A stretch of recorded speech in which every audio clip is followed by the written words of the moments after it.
Kotaku Talk Radio. About the games you play. Kotaku Talk Radio.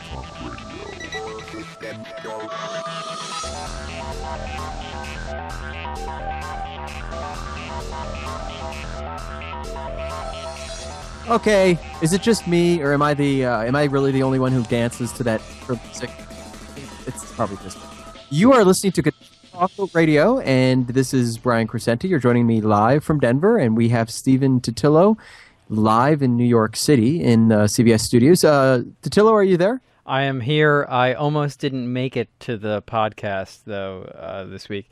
I was trapped in our New York City office downtown. Trapped. Did you call for help from perhaps Spider-Man or Thor? No. Interesting attempt at a segue, but no. I don't know which superhero is the one who basically unlocks locked doors, but that's the one I needed. That's the Tick, I think. The Tick. It's the problem was you've been to the Kotaku New York City office, office of actually Gawker Media, our parent company, with a lot of the other blogs that we are siblings with, and you know that it's a 4-story walk-up in downtown Manhattan in Soho. Right. And so to exit it, I have to walk down 4 flights of stairs, and as I was going downstairs, there was a lady getting out on like the 2nd floor, so she, I guess, just deals with a 2-floor walk-up. So she's walking down. So she reached the door first. The doors are closed that lead out to the sidewalk. She's trying to open the doors. They're not opening. I'm thinking maybe she's pushing where she should be pulling or something like that, but that wasn't the case. I got down there, and so eventually what happens is she and I are both trying to open these doors. No glass in the doors or anything, so you can't see outside, and we're just like crazy people. You know, it's the middle of the day here, so no doors should be locked in any weird ways. Trying to open doors that normally open fine. The mailman, I would learn later, was the guy on the other side also yanking on the door. So we're all like pulling at the doors.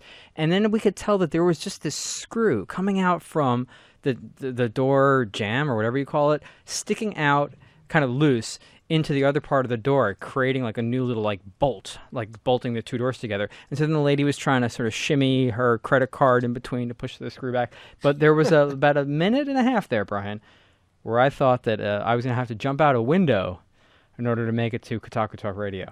See, I think the Hulk, Spider-Man, Thor, someone who obviously New York City is lousy with superheroes. Someone should have heard your cries for help and come in and jimmied that lock for you. I wasn't crying yet, but see, this is the problem with superheroes that maybe our guest can help us with later on in the show.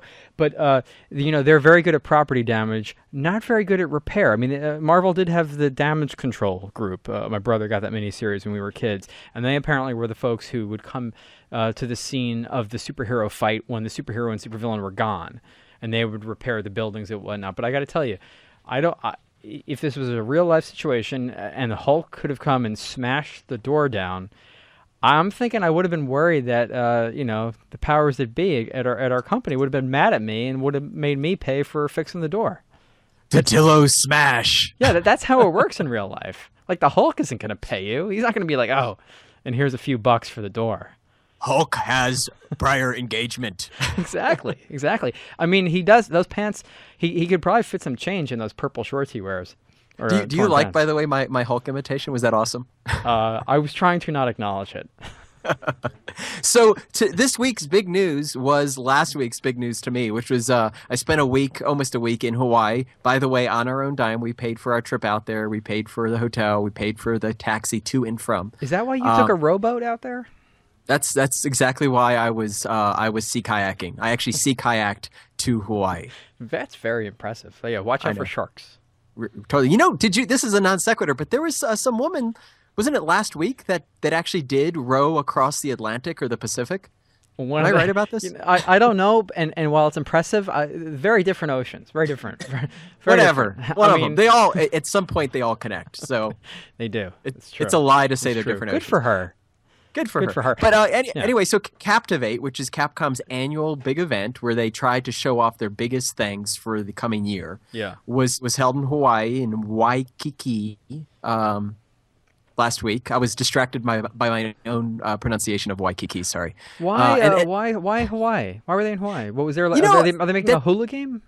No, it's funny because Capcom doesn't actually choose a location that has anything to do with their games. Oh, right. My assumption is, and I've actually had discussions with them about this, but my assumption is that they want to do two things. One, they're trying to find a setting that will be worthwhile to visit for all of the developers and the middle management and upper management that show up, because not only is this an event for the press, but they end up having marketing and advertising people there. So they all sort of get together and talk about stuff, between all of the press stuff they're doing. So I think a big part of it is, where does someone like Ono or Inafune want to hang out? Right. And what better place to get business done than in a place where you don't want to get any business done, like Hawaii? Right, totally. I mean, you're not there to work. Come on. I was all about the work. You said you didn't even get to the beach. I did not, with the exception of I got there the day before, and I spent about 3 hours with my cousin. I spent the night with my cousin, and then 3 hours the next day with my cousin, and that's when we did the sea kayaking. But with the exception of that, the only time I had any interaction with the beach was when I was viewing it longingly from my hotel window while taking a stretch break from some of the writing I was doing. Now, this is, of course, self-imposed. No one's cracking the whip on me other than myself. Right. But that's a whole other story. I like that. We'll have to discuss in a future podcast what your stretch break consists of. But I just like to interject before we get down to video games talk here, that I think I may be able to rival you for a least fun trip to Hawaii. Because so you went to Hawaii, you didn't even get to a beach. I don't know, at this point, would it have been like 7 years ago? I went to Hawaii, I flew all the way out from New York to Hawaii, and I was in Hawaii for, 10 hours before leaving Hawaii. Not the ideal amount of time, and that was overnight, so I was sleeping for part of it. Maybe it was like 12 hours. I've done that before, the stopover in Hawaii. No, it wasn't a stopover. It was so that I could then come back to the mainland. What? So, was it like are you actually from another country? No, are you an alien? Is that what's going on? What it was my brother, who I've now mentioned twice in this show, 2 years older than me, was in the Marine Corps, and was stationed on an aircraft carrier. They were doing a sort of a tour through the Pacific. This would have been early 2001, so that would be 9 years ago. And they had this thing where your taxpayer dollars at work, folks.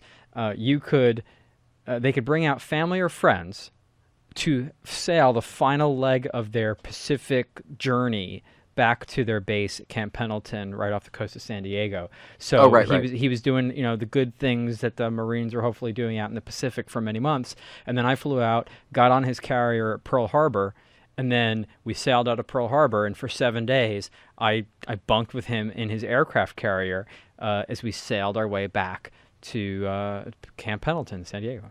Did they have golden tea on the ship? That's all I care about. I don't remember that, but I saw Gladiator on the ship, but I got nauseous because I actually tried to lift weights on the ship in their gym, and that was kind of tough because it was like you kind of like afraid you're dropping the weights in the when the waves are going.